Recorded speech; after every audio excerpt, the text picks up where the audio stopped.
Црешовото дрво на Стефан.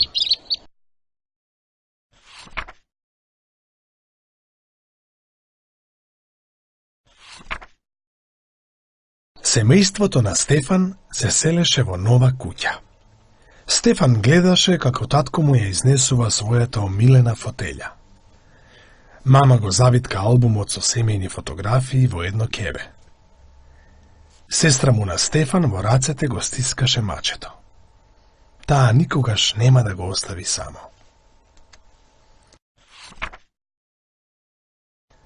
Стефан исто така сакаше да го земе своето омилено нешто.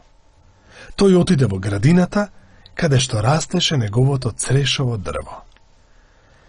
Те сакам, црешичке, рече тој. Сакам да те земам со себе во нашата нова куќа. Стефан се обиде да скрши гранка, но свати дека гранката може да умре. Па наполни кошница со цреши, која ќе однесе во својот нов дом наместо дрвото.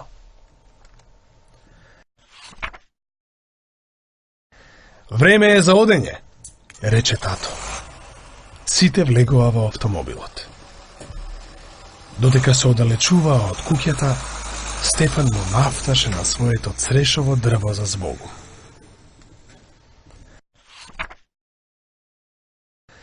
Наскоро стигнаа во нивниот прекрасен нов дом. Сите почнаа да ги распакуваат работите. Тато одбра совршено место за својата фотелја.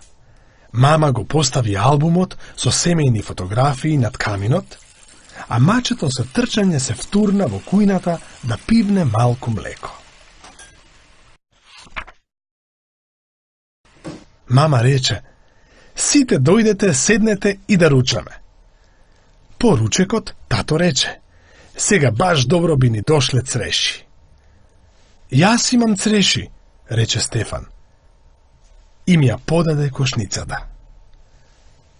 За кратко не остана ниту една цреша. Сега имам само семки од цреши, воздимна Стефан. Внимателно ги стави семките во една чинија.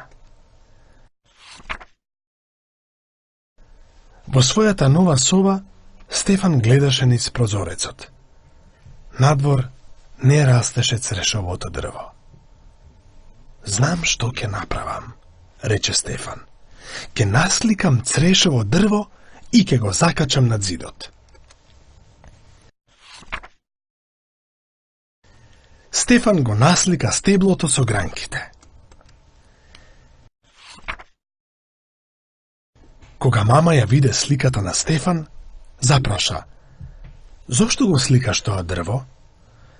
Бидејќи ми недостига моето црешово дрво, рече Стефан. Многу ми недостига. Дали знаеш дека твоето мало црешово дрво израсна од една ваква малечка семка? Го праша таа. Дали тоа значи дека ако посадам една ќе израсне црешово дрво? Ја праша Стефан. Мама климна со главата.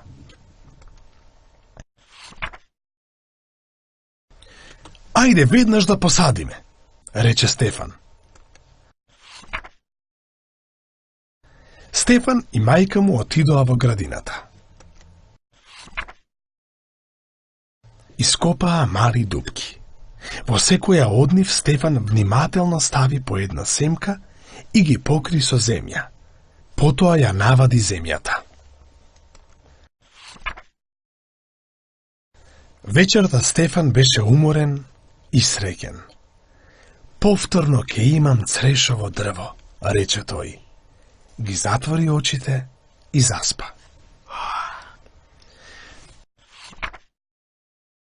Сонуваше градина полна црешови дрвја.